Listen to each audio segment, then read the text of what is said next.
Rasul asked his companions a question. He said, do you know who is the worst of the human beings? They said, Allah wa Rasuluhu alam. He said, it's the one who did so much itham and masiyah, so many sins, that he doesn't believe Allah could forgive him. Rasul sallallahu alaihi wasallam said that the worst of the human beings is the one who did so many sins that he doesn't believe that Allah could forgive him. Which means what? Always have hope that Allah forgive you. And in another riwayah he said, the worst person is the one who sits on Arafat. He made Hajj, and then he didn't believe that Allah forgave him. Always know that Allah is a Ghafur Rahim. He's the forgiver and the merciful. But don't lose sight of the fact of the rest of the ayah. Inna Allah Ghafur Rahim wa Shadidul Iqab. That punishment is still there. So remember, tawbah, tawbah, tawbah, to repent. And these people cannot repent unless they believe in Allah and they're willing to submit to Him. And it's not my religion. The question asked it, my religion? No, it's not your religion. It's not my religion, it's His religion. Be sure to answer the question according to the way that it should be answered, not according to the way they ask it. Next.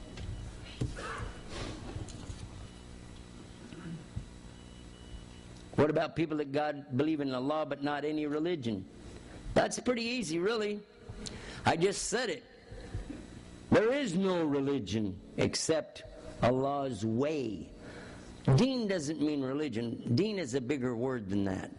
Lakum dinakum waliya deen. That's said to anybody that doesn't believe La ilaha illallah Muhammadur Rasulullah, including mulhid, which are atheists.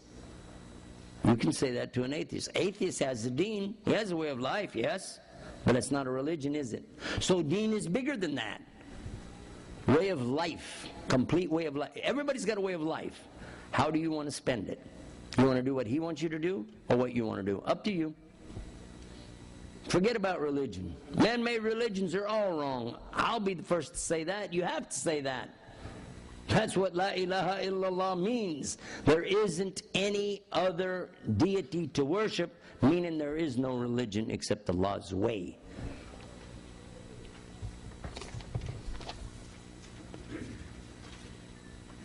How do you talk to people that believe in what causes pleasure and what feels good?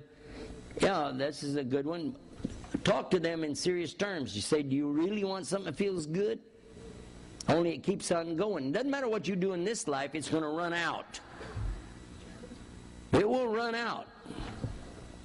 When I was over in Riyadh, we stopped in a store, and I was talking to one of the people that worked there. He wasn't a Muslim. And I was asking him what he'd like to do. He said, I'd like to learn to play the piano. I said, why? He said, because I want to get peace, and I believe that will give me peace in my heart. I said, external peace that you have to get from the outside and bring in will always go away. Even if it brought you peace for a while, it's going to go away. At the end of the song, then what? And what if you lose the piano? What if you can't play anymore? What if you go deaf? What do you have? People that drink alcohol, that's going to go away. Oh, for a second or two they feel like, wow, I feel pretty good. You look pretty stupid. People smoke cigarettes. I look cool.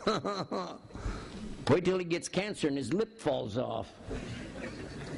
That doesn't look too cool anymore. Or you see the guy that's got the hole here so he can breathe out of here because he's ruined his esophagus. Or he's got other problems from smoking, huh?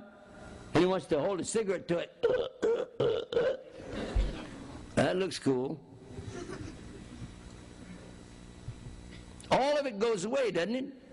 Wealth goes away. Beauty of a woman goes away. All of the things here that you want to feel good go away. How would you like to have it so it will never go away? And it only gets better and better and better. Would you like that? You want to know about a place that you can go and have anything you want, any way you want, and it's never, ever going to go away? Talk to them about Jannah. And then mention, by the way, if you don't accept it, you'll wind up in a place where you're never going to have a nice day.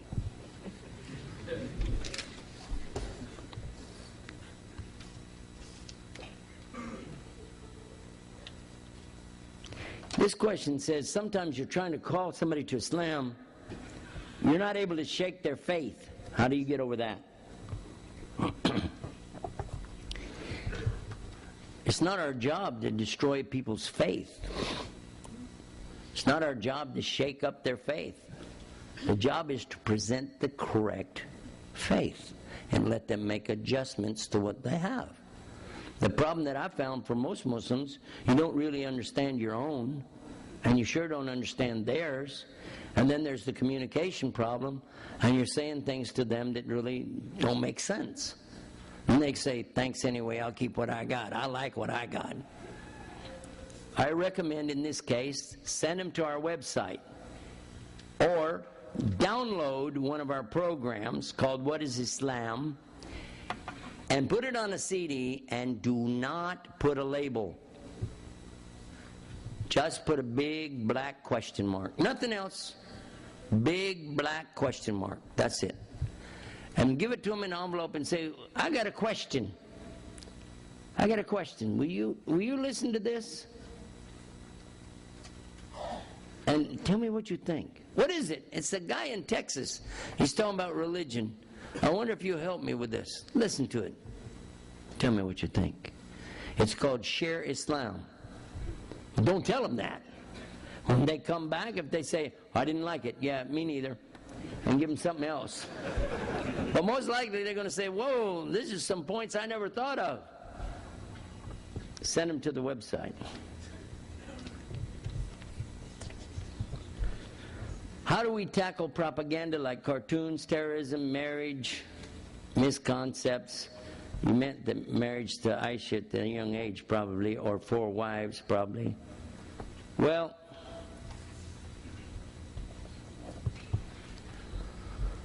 I know I've said it over and over tonight. I'll say it again. We've already answered that on our website. You can go to our website and get the answers to all of those because we went through them categorically. I took 14 questions, harsh attacks that came from the Arab Christians 7 years ago on the internet, and we answered every single one of them. And when people take the time to listen and read, they become Muslims, or at least they shut up. I call it shahada or shut up. It happened that a gentleman came to me in a program like this, and when it was all over, he said, I got a question. How come you Muslims are worshiping a black box in the desert? I said, whoa, okay, got one here. Everybody sit back down. Sit down, sit down. Started up again, got the microphone back out, said, okay, here we go. And I explained to him in 20 minutes the concept of the worship as Muslims and the direction of the Qibla and the historic evidences for it. And he said, Ashhadu la ilaha illallah, Ashhadu Muhammad Rasulullah. Jack Bear. Fantastic. But you got to have the right knowledge, and you got to understand where they're coming from, so use our website. It's free. ShareIslam.com, ShareIslam.com. How do you deal with atheists? The atheists are not the easiest to deal with. I have heard people in the past say, oh, they're the best because they already say La ilaha. That's not true. That is not true. They are not the easiest, at least in my estimation. I happen to have one of my own sons who's an atheist. And we have tried, and brothers from right here have sat with him and tried, and we've all tried and talked to him and give him evidences, but his head is as hard as a rock. He just laughs. It's up to Allah to guide him, and I keep making dua for him every day. I hope Allah guide him. You ask about methods to convert. Let me explain something to you. I said it in the beginning, I'll say it again. You do not convert people to Islam.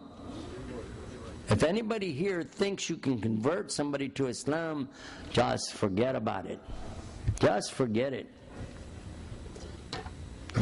even go there. Your job, certainly,